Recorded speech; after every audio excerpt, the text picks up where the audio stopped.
It's now time for another episode of the Off-Road Toolbox.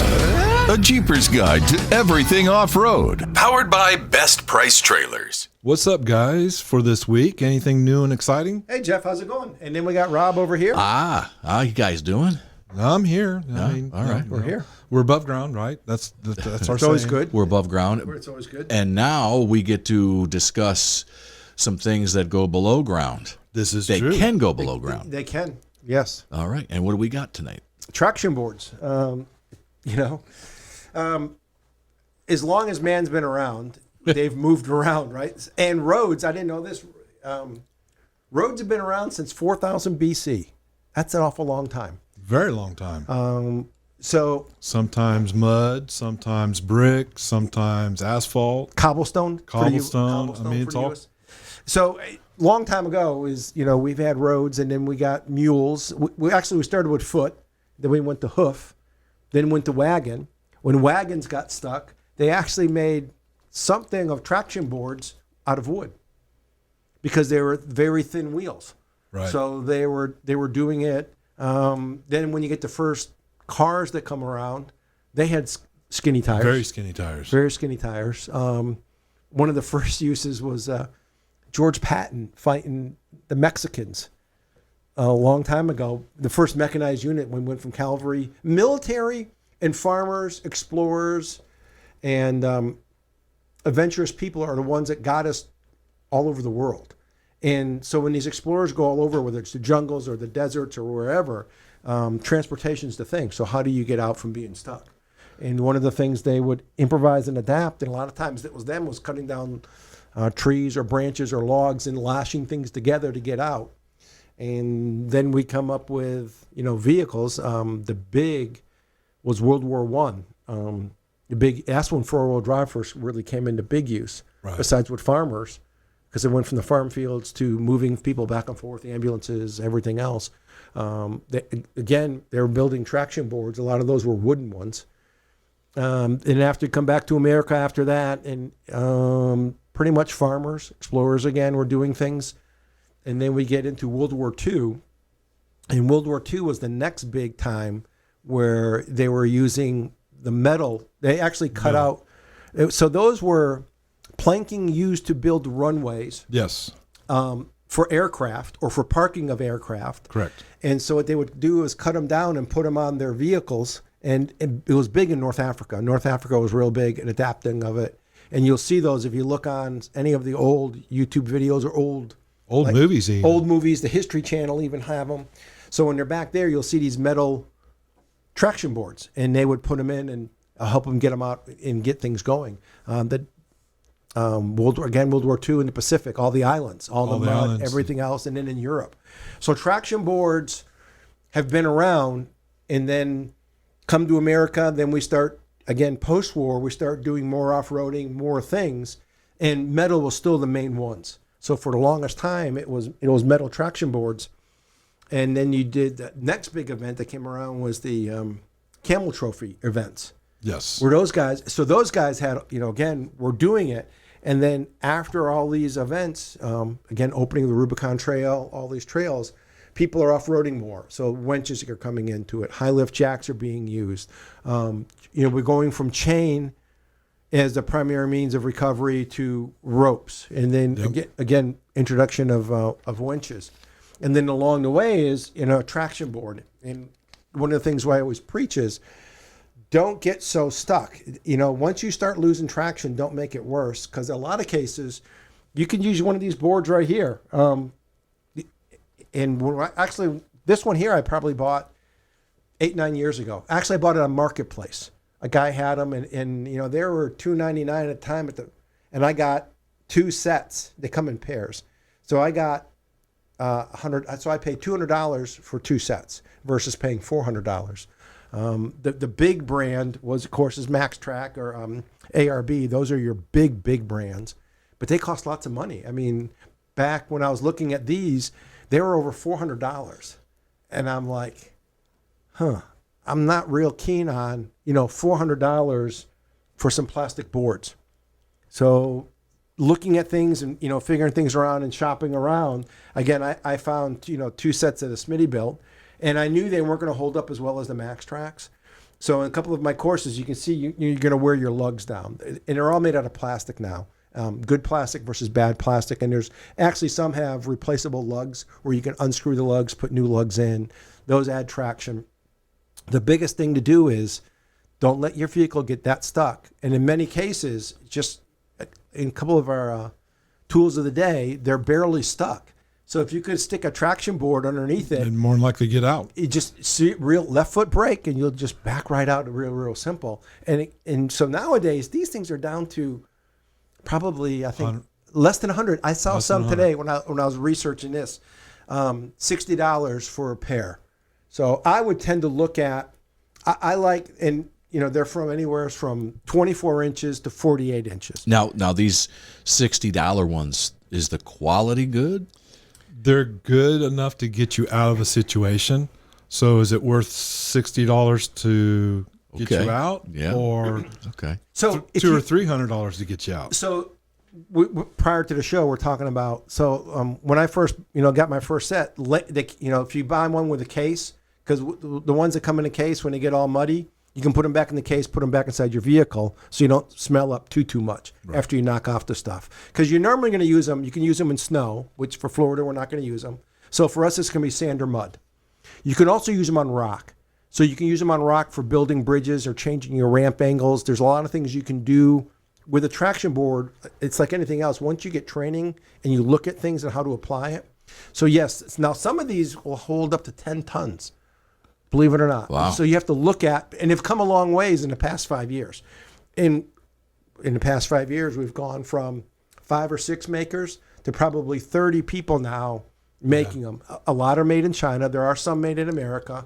Some do have lifetime warranties. Some it comes down to. Once again, it goes back to read and research. Look for what's the best value for your money.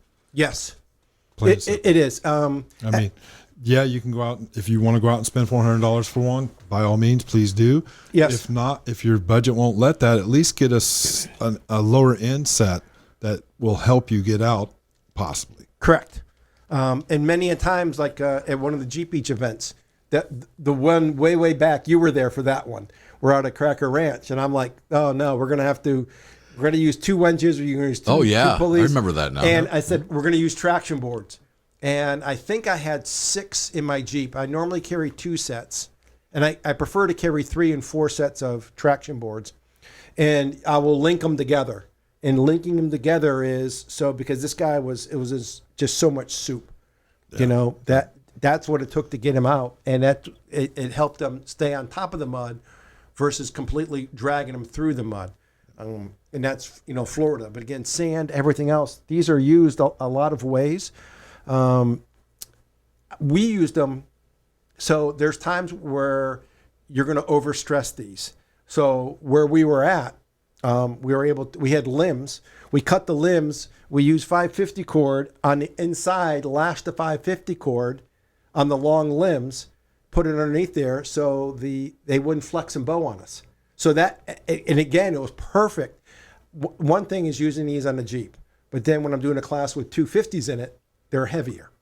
As soon as we put, pieces of limb with 550 cord, and it kept them from, it kept the bowing right out, we were able to do it. Okay. All right. It's kind of neat. The other thing is, do you link them together? Do you tie them together? Or do you take wooden pegs? So if you're in the woods, can you get some branches where you can almost like tent stake these down? That'll keep them from sliding. The biggest thing people want to do is spin. Once you spin these, then you start burning off your lugs, snapping your lugs, and you go nowheres. All right.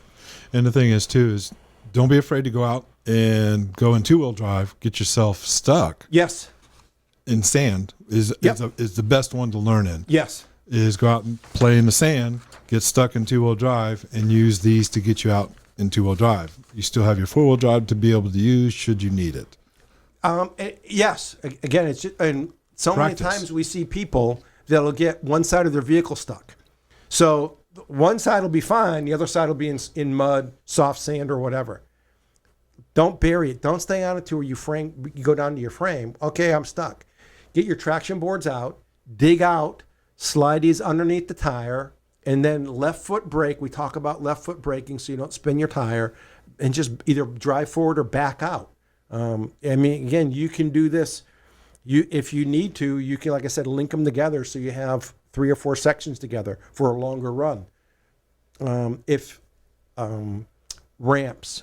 So if you need to bake if you're at Hard Rock or you're at someplace else and you're off-roading and there's a bunch of rocks and boulders and you need something to get you over it or actually change your angle. Well, you can put these together, especially ones that link together. And some of these will link together, and that's the ones I prefer, is that you can stack them on top of each other to get that right angle. And the angle could be the long way, or you could turn these sideways just enough to give your that front tire or back tire to get up and over that obstacle. Exactly. And that's what people don't think of. They only use them for one way. And you can use these multiple ways. You just have to apply yourself. You have to look at the situation like, okay, how do we do this? What's the best course of action? Or do I need to use it the lengthwise, but can I put debris, rocks, everything else underneath it to get me over that gully? Or I have so I can reinforce this and make a bridge out of it. And that's what you want to use these for. And you're not looking super expensive. I mean, Mother's cheap Day, insurance.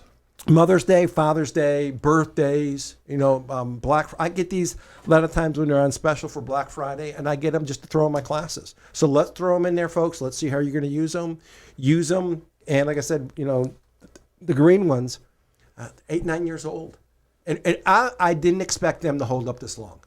I truly didn't. And I see that if you got a tether to it as well, right? Yeah. Yes. Well, nowadays, a lot of them come with lanyards or tethers. Lanyards, okay. Yeah. Either one. They didn't come with them. The first thing I looked at, again, from experience, they're going to sink down. And do I want to, be digging and digging and digging versus here, once I do this, or if they get buried real bad, you just hook it to your Jeep and pull them out. Pull them right out. We did that at Cracker. We did that at Cracker. So, and if they don't come with it, I have this, polypropylene rope. It floats, everything else. It's cheap, it's inexpensive. And I made my own tethers on them. I was using rope like that for a tow strap. Probably not the smartest thing to do either, is it?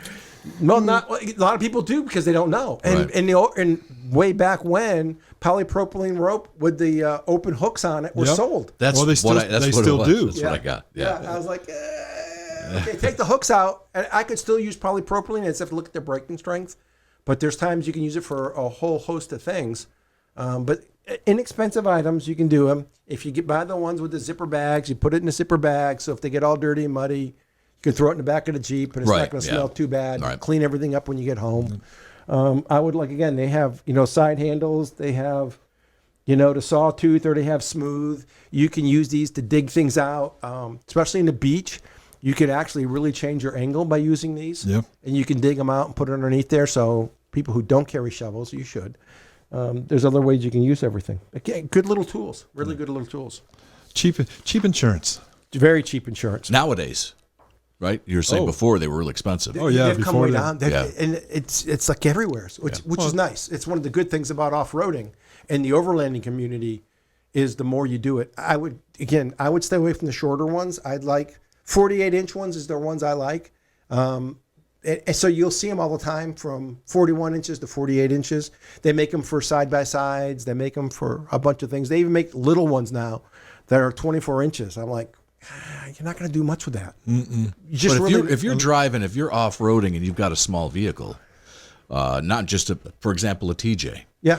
You don't have a whole lot of room in the back. That's true. Now, you can mount these. You'll see a lot of people mount them. So I throw mine in the back of my Jeep with all my gear when I go out off-roading. And when I'm not, they're just stored in the garage. There's a lot of people who will mount them to their roof racks or their back racks. Okay. But over a period of time, sun is your enemy. Sun is the enemy, Sun is especially the down enemy. here in Florida. Yes. Or the desert people in California, Arizona, New Mexico. So unless I was out all the time, I wouldn't keep it mounted on my vehicle. When I go out, I would mount it. When I get back, I would take it down just so the UV doesn't cook. Even though they're UV resistant plastic, we know they cook. Look at your fenders on your Jeep. Yes, again, good example. Real good example. So with that, it could be the time of the day. Is it that Is it time? the time? Yes. We're going to get that tool? We're going to get the tool. Today, I actually got the picture of it, and it's actually from one of my training classes. All right, let's do the tool. All right, you ready? So this one comes from me, where I was teaching the Volusia Sheriff's Office, and this was actually, I can't say all my classes aren't fun. There's certain groups, though, especially with people you've known for years, that the antics are nonstop. And this was one of those days. This was a fun 2.5 day with these folks, and they had everything. We had 350s, 250s, 150s. We had expeditions and explorers. So we brought everything out, and so I brought them to areas where they had sand, mud, some hills, and then their practical was at Hard Rock. But one of the areas we came down this hill. We're actually in DeBerry. It was in DeBerry. It was in the area out by the railroad tracks. Out by the railroad, old abandoned railroad tracks. And this was the funniest thing because the Ford Explorer, the 4-wheel drive, police vehicles, the front tire would get over the one rail. When it hit the second rail, the back tire was hitting the first rail. So it just that little bit of resistance. Plus, they went through mud to get there. And the next thing you know, they're sliding sideways down. Oh boy! It was comical. It was so they were literally moving sideways but never going over. So we have all the gear now. Like I said, the other vehicles going right over, no problem. So we go back, and then it was the time of okay, let's get the traction boards out.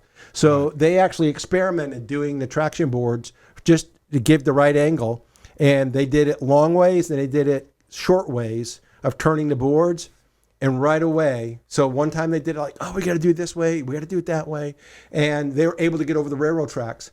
But one of the drills, it took one guy 30 minutes. Little headstrong. I'm going to get it. And then when he did, he goes, oh, this was too easy. Without the right tools, he wasn't going to. And the right tool was the traction boards. But some people learn more by trial and error and failure. And failure. And you can see pictures of this on the I have the I'll post the pictures Off-Road Toolbox Facebook page. Yes. I'll post the pictures of it. It was great, fun day. A lot had to do with tires. But the biggest thing was going through the mud puddle to get to the railroad tracks. Once your tires got wet. That's it. That was it. Was and the wheelbase. The wheelbase was the issue. Fun group of guys. Really learned a lot. Actually, I just spoke with a bunch of them. I actually spoke to the Agriculture Range Deputy Association, and all the guys I trained, they all came up and told the rest of the group this was some of the most fun training they had, and I make you think. And he goes, if he says, I don't think you're going to do it, he goes, just listen to him, But they all had such great stories, and you don't know how much you impact the people till later on, and they keep coming back. And these are guys I trained. Some of them were 5 years ago. Oh wow! And they're like, no, this was great. This was like awesome. So everybody, thanks. Everybody, do your homework, do your research. Yep. And with that, you can catch us at noon Tuesdays on Jeep Beach Radio. Thank you. You're right. I had to stop and think there for I a know moment. it's been. Hey, we've got traction boards on mine. I know. Exactly. So, anyways, Tuesdays at noon on Jeep Beach Radio. Thursdays at 8. Yep. On Jeep Beach Radio. On Jeep Beach Radio. And then again on Sundays at 7:30ish, following the news and views with Kurt and Charlene. Yep. Jeep Beach News and Views. That's at 7:00, and this comes on right after. On right after. All right. All right, guys. Thanks for everybody. tuning Oh, in. by the way, before we What? go, I surprised you all. By the way, also be sure to, and I just thought of this too, because we usually have a companion video, or not video companion, but sometimes video, but definitely picture companion Yes. On the Facebook page, Yes. on the Off-Road Toolbox Facebook page. Yes. So be sure to check that out. That's something that goes right along with everything we're doing here. Exactly. So, guys, with that, thank you for tuning in, and we'll see you next time. Bye. And there you have it. Don't you feel smarter now? We'll drop more knowledge on you soon. Thanks for listening to the Off-Road Toolbox. Powered by Best Price Trailers.